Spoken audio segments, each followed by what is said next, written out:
Sekreto sa Disyerto. Isang simpleng babae mula probinsya ang nagdesisyong mangibang bansa papuntang Saudi upang magtrabaho bilang OFW. Ang ipinangako niya sa asawa at pamilya, magsasakripisyo siya para maiahon sila sa hirap. Ngunit pagdating sa Saudi, natuklasan na hindi pala pagtatrabaho ang mas umuubos ng kanyang oras, kundi ang pakikisama sa iba't ibang Saudi boy na kanyang karelasyon sa lihim. Malungkot na pamamaalam ng babae sa asawa at anak sa airport. Voice over ng pangako. Para ito sa pamilya, para sa kinabukasan natin. Sa Saudi, mabilis na montage, mga ilaw sa syudad, modernong mall, at mga Arabong lalaki. Unti-unti, makikitang iba-iba ang kasama ng babae. Nagbibigay ng pera, regalong alahas, at masasarap na pagkain. Tawag ng asawa sa Pilipinas. Kumusta ka diyan, mahal? Nagpapadala ka ba ulit ng pera? Habang makikitang nakikipag-date ang babae sa ibang lalaki, halong takot at kaba habang pinapakita ang chat messages, lihim na litrato, at tanong sa sarili, hanggang kailan ko kaya maitago ito? Nadiskubre ng asawa sa Pilipinas dahil sa isang litrato na ipinadala ng kaibigan. Naiwan ang babae sa Saudi, hawak ang cellphone. Naguguluhan kung ipagpapatuloy ang kanyang lihim o uuwi na may dalang hiya. OFW story.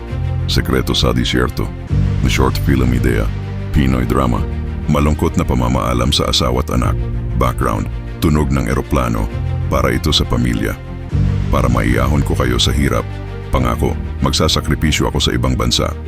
Saudi sa mga city lights sa Riyadh, Jeddah, Desert Road, luxury malls. Ngunit pagdating sa Saudi, ibang mundo pala ang kanyang susuungin. Babae nakikipagkita sa isang Saudi boy sa kotse. Sunod na eksena, ibang lalaki naman ang kadate niya sa kafe. May mga regalong bag, alahas at pera na tinatanggap. Sa halip na trabaho, natutunan niyang ibahin ang kanyang landas. Iba't ibang lalaki ang kanyang naging kasama.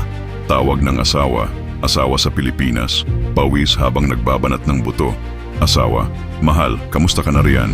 May ipapadala ka ba ulit para sa mga bata? Babae, hawak ang cellphone. Nakangiti pero nasa tabi niya ang isang Saudi boy. Hanggang kailan ko kaya maitago ang lahat ng ito? Malapit na plano sa kanyang mukha, halong kaba at takot habang dumarating sunod-sunod ang chat messages. Asawa mo ba ito?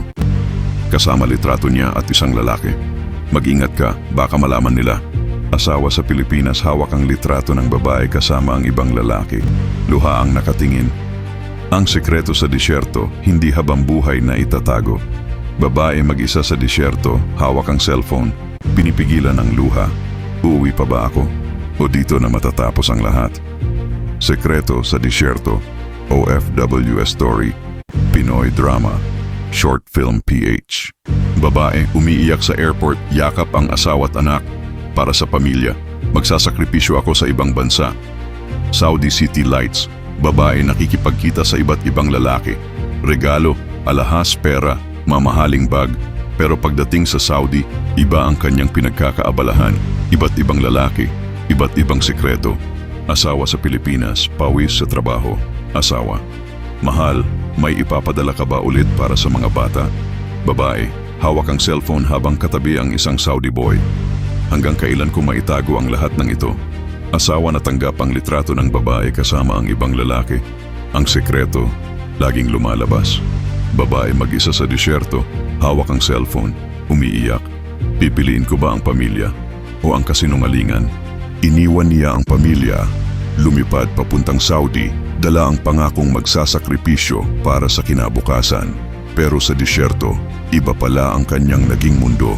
Hindi trabaho, kundi iba't ibang lalaki ang kanyang naging kasama. Habang ang asawa sa Pilipinas ay pawis sa trabaho, siya naman ay abala sa mga regalong alahas, pera at kasinungalingan. Hanggang kailan niya maitago ang sekreto? Dahil ang katotohanan, laging lumalabas. Iniwan ang pamilya. Lumipad papuntang Saudi para magsakripisyo, Saudi life. Pero pagdating sa disyerto, iba pala ang kanyang naging mundo. Lalaki, regalo, pera. Hindi trabaho ang inuuna, kundi iba't ibang lalaki. Asawa sa Pilipinas. Mahal, may ipapadala ka ba ulit para sa mga bata? Cut to babae, hawak cellphone, katabi ang Saudi boy.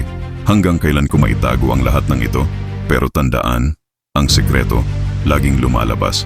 Pipiliin ba niya ang pamilya o ang kasinungalingan? Tunog ng eroplano sa background, konting iyakan ng bata, dramatic at emosyonal, pangako ng sakripisyo, Saudi life, tunog ng mall crowd, cellphone na notification, tawanan, double life, parang exciting pero may tinatagong lihim. Tawag ng asawa, tensyonado, parang nahuli sa akto. Biglang dramatic silence bago pumasok ang huling linya. Malungkot na violin o piano habang naglalakad mag-isa sa disyerto. Pagputok ng katotohanan, emosyonal at mabigat. Sekreto sa disyerto airport, babae na kayakap sa asawa at anak umiiyak. Iniwan ang pamilya, lumipad papuntang Saudi para magsakripisyo. Saudi City Lights, Riyadh Skyline Mall. Babae nakikipagkita sa isang lalaki sa kotse. Sunod na eksena, ibang lalaki naman sa kafe. Close-up ng alahas, pera, mamahaling bag. Pero pagdating sa disyerto, iba ang kanyang naging mundo. Hindi trabaho ang inuuna, kundi iba't ibang lalaki. Split screen, asawa sa Pilipinas, pawis sa trabaho, construction farm. Asawa, mahal, may ipapadala ka ba ulit para sa mga bata? Babae, hawak cellphone, nakangiti pero katabi ang Saudi boy. Hanggang kailan ko maitago ang lahat ng ito? Close-up ng cellphone, may dumarating na chat messages. Asawa mo ba ito? Kasama litrato niya at ibang lalaki. Mag-ingat ka, baka malaman nila. Ang sekreto, unti-unti nang nabubunyag. Asawa sa Pilipinas, hawak litrato ng babae at ibang lalaki, umiiyak. Ang sekreto, laging lumalabas. Babae mag-isa sa disyerto, hawak cellphone, umiiyak. Pipiliin ba niya ang pamilya o ang kasinungalingan? Tungkol sa isang babaeng OFW na umalis papuntang Saudi para sa pamilya, ngunit sa ibang bansa ay natutong mamuhay ng doble. Nagkakaroon siya ng iba't ibang karelasyon sa mga Saudi boy. Ang style ay parang short film or TikTok storytelling. Airport scene, babae umiiyak habang yumayakap sa asawa at anak. May eroplano sa background. Montage ng Saudi City Lights, mall at desert roads. Babae nakikipagkita sa iba't ibang lalaki. Tinatanggap ang pera, alahas at mga regalo. Asawa sa Pilipinas, nagtatrabaho sa construction o bukid habang kausap siya sa cellphone. Babae nakangiti sa tawag pero katabi ang ibang lalaki. Close-up ng cellphone na may chat messages. Asawa mo ba ito? At mag-ingat ka, baka malaman nila. Asawa hawak ang litrato ng babae at ibang lalaki, umiiyak. Babae mag-isa sa disyerto, hawak cellphone, umiiyak. Iniwan ang pamilya, lumipad papuntang Saudi para magsakripisyo. Pero pagdating sa disyerto, iba ang kanyang naging mundo. Hindi trabaho ang inuuna, kundi iba't ibang lalaki. Hanggang kailan ko maitago ang lahat ng ito? Ang sekreto, laging lumalabas. O pipiliin ba niya ang pamilya o ang kasinungalingan? Babae umiiyak, yakap asawa at anak, may eroplano sa likod. Iniwan ang pamilya, lumipad papuntang Saudi para magsakripisyo. Saudi, skyline ng Riyadh, Jeddah, City Lights Mall, Desert Road. Babae nakikipagkita sa isang lalaki. Sunod, ibang lalaki naman sa kafe. Close-up ng mga regalong alahas, pera at bag. Pero pagdating sa disyerto, iba ang kanyang naging mundo. Hindi trabaho ang inuuna, kundi iba't ibang lalaki. Asawa sa Pilipinas, nagtatrabaho sa bukid or construction. Asawa nakikipag-usap sa cellphone. Mahal, may ipapadala ka ba ulit para sa mga bata? Babae, hawak cellphone, nakangiti pero katabi ang Saudi boy. Hanggang kailan ko maitago ang lahat ng ito? Asawa mo ba ito? May kasamang litrato ng babae at lalaki. Ang sekreto, unti-unti nang nabubunyag.